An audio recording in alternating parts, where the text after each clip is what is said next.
Hello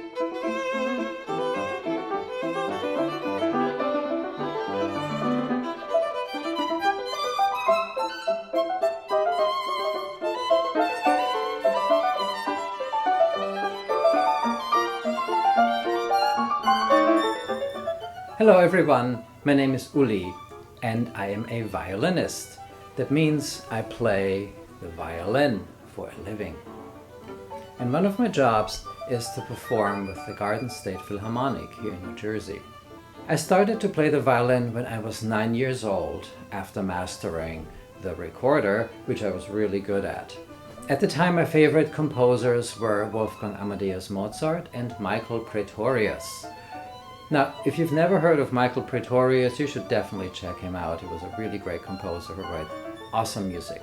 But then I started to play the violin, and as soon as I became a little bit better at it, had a little bit of skill, I was able to join my school orchestra. And that was really great because I got to play with so many other people. It's one of my favorite things to do is making music with other people. And in an orchestra, you have 30, 40 people that you play music with. And the other cool thing was that it wasn't just people from my own grade, but from all grades of the school. So when I was in 6th grade, there were people from 10th grade. And I was able to make music with them and also make friends with them. Being in a school orchestra is a really cool thing. One thing that I really enjoyed was that I also got to learn music by so many different composers. We played Bach, we played Beethoven, we played Bartók and many others, and I started to understand that a composition is a snapshot. It's like a little picture from the composer's lifetime. He's showing us how the world looks through their own eyes, and by playing the music I get to see this world that happened 50 years ago or 250 years ago. A very different world, and seeing it by playing a piece of music is a pretty great experience. Now the violin was invented about 500 years ago in this form and shape. It hasn't changed since. You can take a violin from the 1500s and put a couple of modern tweaks on it and play it like any new violin. It hasn't changed because it's considered perfect. It's made from over 70 pieces of wood that are put together by a master craftsman. They have to be carefully shaped and shaved and carved and varnished and put together just so to make a violin. So it's all made from wood except for our strings. We have 4 strings, and when I pluck them, they vibrate and make the sound. But usually we don't pluck them. We use the bow to agitate the string, or to move the string. The bow is made from horsehair, which is the white part, and of course some wood to hold it all together.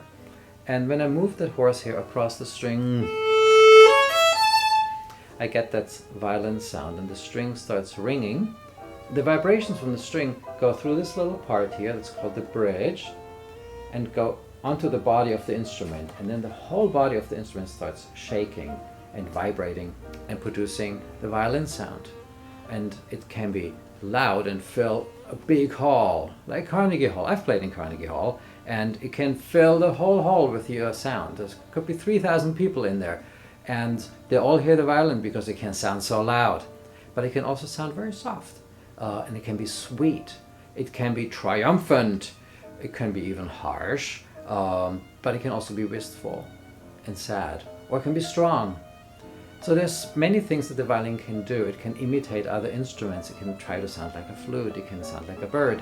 But most importantly, people say that it's the instrument that comes the closest to imitating the human voice. And maybe that's why it was considered perfect, and people said, let's not change this. 500 years ago, this is good. We'll just keep this. And to this day, we play the violin. A couple of months ago, I got together with my friend Craig Ketter, who is a really excellent pianist. Together we played this piece by Beech. Amy was a composer who lived in the late 1800s and early 1900s and wrote some wonderful music here in America. She lived in Boston, and the piece that we'll be playing is a sonata that she wrote for violin and piano. She wrote this piece in 1896. So when you listen to this piece, See if you can imagine the world that Amy lived in 124 years ago. Try to observe how many different sounds the violin makes.